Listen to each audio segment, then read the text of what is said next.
Hey guys, Kevin Auto Insider here. So what we have today is this Toyota Porte.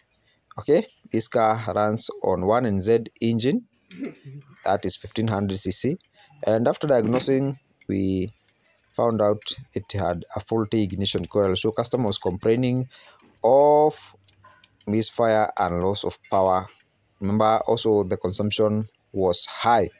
Okay, so after diagnosing we found out the root cause was this ignition coil, and we are going to replace with another one. So this after replacement, I'm going to show you how you test.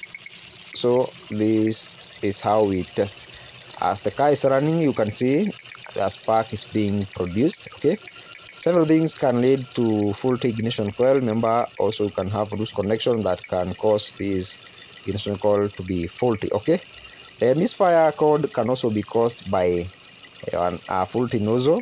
Okay, also a spark plug that is faulty.